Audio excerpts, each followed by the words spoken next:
Aloha, this is Aliantha Lim with the George Washington University Graduate School of Political Management. This is my capstone project for the Strategic Public Relations program for the spring of 2017. This is the Women's March on Washington, What's Next? A strategic communications plan to lead the movement. And this image is actually from the Missoni 2017 fall runway finale. All of the models were wearing the Women's March on Washington pink knit hats in solidarity with the event and the organization.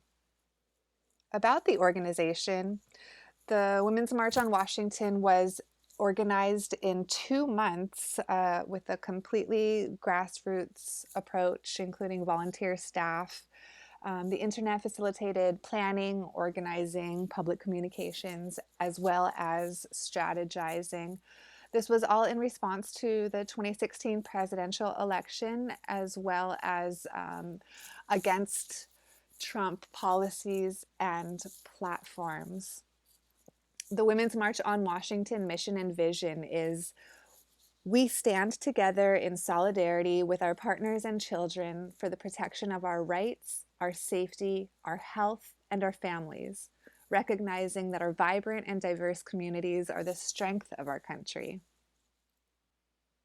The organization's DNA and core values is that in the spirit of democracy, we march because women's rights are human rights. The funding for the organization is underwritten by Planned Parenthood and NARAL, as well as crowdfunding. The reach is 700,000 to Facebook and 470,000 followers on Twitter. And the target audience is progressive, democratic-leaning, millennial, and American publics. So the organization has really achieved its goals of broadened awareness and capacity building through the day-long event. And this presents a great opportunity for the organization to harness the momentum generated from the event and allow them to continue to take a leadership position in grassroots political advocacy. Looking at the situational analysis of the organization, based on a SWOT analysis, the overall problem for the organization itself is consistent operations as well as consistent messaging. And the overall solution would be to ensure a strong organizational foundation and articulate key messaging. We have to keep in mind that this was planned as an event and not a strategy. So there aren't long-term goals necessarily, and those need to be defined. Current tactics that the organization has includes a 10 actions in 100 days campaign, where every couple weeks a new tactic is publicized. Right now the tactic is reflect and resist. So it's a concentrated effort to organize everybody involved to kind of take a moment and reflect on what this means and what this event means to them. Now, looking at the situational analysis on the current political climate, a March 30, 2017 report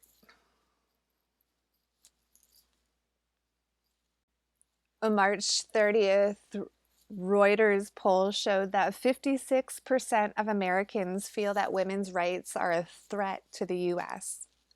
Again, 56% of Americans feel that women's rights are a threat to the United States. This means that the majority of the country believes that equal rights are a threat. So I think that says a lot about what the organization and the event are speaking to. Additionally, a CBS poll found that 33% of registered female voters were not glad that a woman was a major party nominee for president. When we look at Trump's polling numbers and approval ratings, we start to see a lot of record breaking and not positively. Trump's pre-inauguration approval poll was about 40 was at 40%. This is in the days leading up to Inauguration Day. That's compared with Obama's 78% and George W. Bush's 62% at the same time. Trump's first poll as president offered a 45% approval rating, and it's continued to stay in the 40s, which is historically low.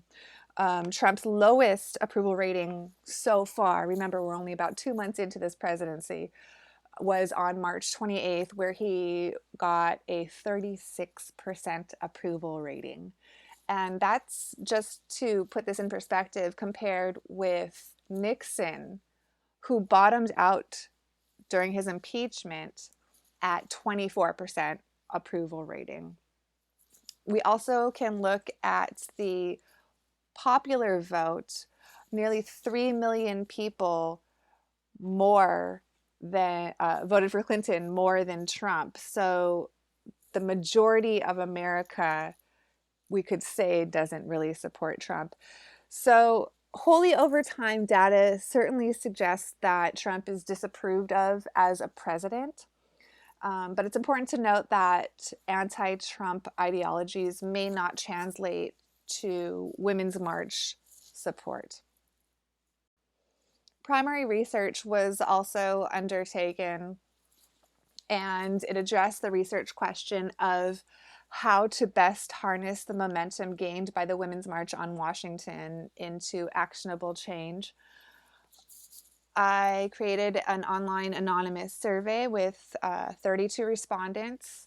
The survey looked at news habits, political issues, political beliefs, and interestingly, 56% reported that social media was at least one source of news for them. Most of the respondents were millennials, and 9 directly participated in the event, and 9 respondents actually hoped for a Trump impeachment as their political hope for the next 4 years. When we're looking at stakeholders, we have to keep in mind that the Women's March on Washington represented and supported all marginalized groups that are threatened by the new president and his policies. So many publics are involved and affected by his current agenda. There's groups that are directly affected. There's legislative groups like caucus leaders, attorneys general. There's ally groups like Black Lives Matter and Pantsuit Nation. There's also NGOs in support. There's also quite a bit of opposition groups in the stakeholders. This includes the president himself, the Trump administration, political conservatives, and we cannot forget Trump constituents are probably not going to support this organization or event. When we start to look at key messages, this is aimed to clarify the organization's vision and values. Key messages include the understanding that Women's March Washington is in solidarity with other peer organizations. Equality and women's rights are human rights, and that the organization is inclusive, peaceful, and a grassroots movement. 3 theories are used in this plan. The first one is the theory of intersectionality. Essentially, issues are not binary and they have multiple intersecting aspects. So the organization's core values exemplify this idea of intersectionality by creating a more dynamic political landscape and exposing the public to more than just one perspective on the issue. The second theory implored in this plan is the agenda setting theory. Essentially, media and consumers have a role in setting public discourse agenda, and the organization is able to put the public's concerns onto the media agenda. Finally, there's the uses and gratifications theory. Essentially, media consumption isn't passive or involuntary, it's active and goal-driven.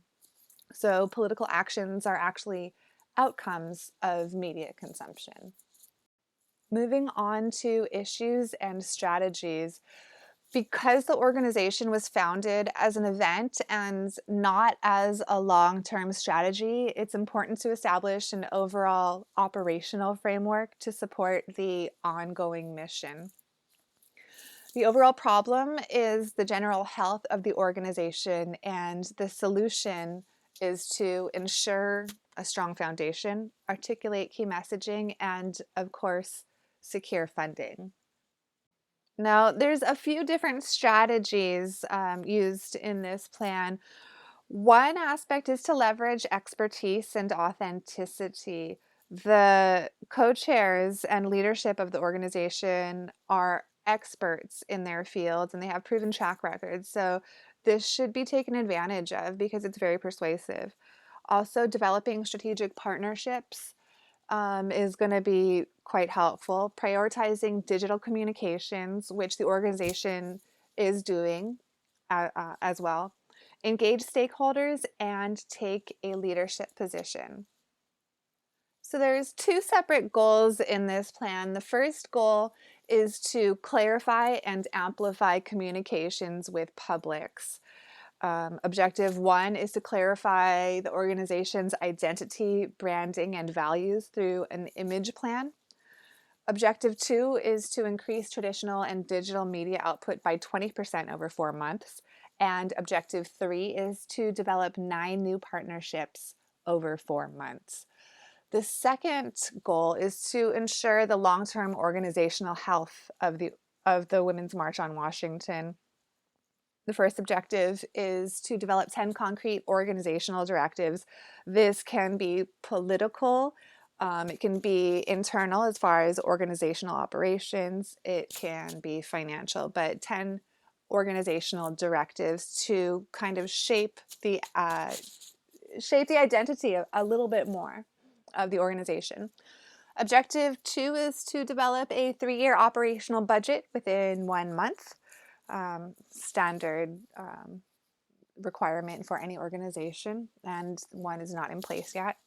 And finally, Objective 3 is to secure first-year funding within 4 months. Tactics include digital fundraiser drives, developing an online marketplace, as well as CSR partnerships to raise money. Because topicality is of the utmost importance for the organization, all deliverables are to be completed within 4 months. You can see everything's laid out and distributed quite evenly. There's also areas where we can run checks and balances as the plan is going on to evaluate progress and make adjustments as needed. And finally, looking at measurement and evaluation. There's an extensive list of deliverables that will be available by the end of the 4-month time period. Measurement can be done financially through increases in donations and contributions, looking at social media reach as increase in followers, mentions, interactions, shares, retweets, increase in broadcast, print, and digital media features, so growing media coverage. And as far as evaluation, there's quite a few different tactics. One is to focus group Women's March Washington supporters as well as oppositional groups. Another recommendation is to conduct primary research as a national polling survey on the organization.